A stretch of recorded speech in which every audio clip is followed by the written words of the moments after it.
Hello friends.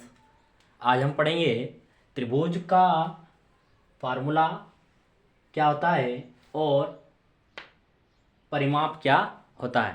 तो त्रिभुज का जो क्षेत्रफल होता है और जो परिमाप होता है वो आज हम पढ़ेंगे, है ना।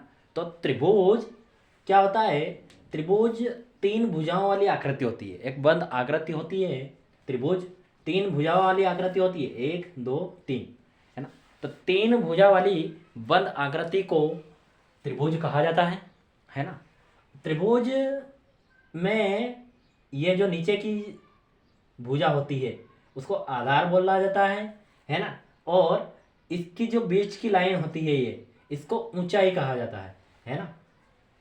तो त्रिभुज को जो क्षेत्रफल बनता है ना, तो हम त्रिभुज के क्षेत्रफल को लिखते हैं। इसको दो भागों में बांट दिया गया है, तब इसमें ऊंचाई अपने को बन रही है ना। तो ऊंचाई हमारी h से डिफाइन की जाती है और आधार b से डिफाइन किया जाता है ना। तो क्षेत्रफल बनता है, त्रिभुज का जो क्षेत्रफल बनता है वो किस प्रकार बनता है? तो सबसे पहले त्रिभुज का क्षेत्रफल होता है 1/2 गुणा आधार गुणा ऊंचाई। तो जो क्षेत्रफल होता है त्रिभुज का 1/2 गुणा आधार गुणा ऊंचाई होता है। आधार को हम b से भी परिभाषित करते हैं और ऊंचाई को h से व्यक्त किया जाता है ना।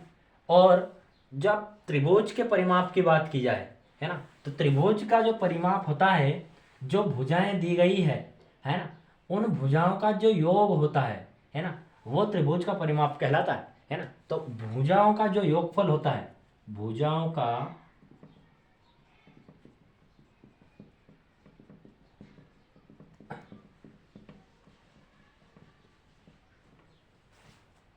भुजाओं का जो योगफल होता है उसको हम परिमाप कहते है ना।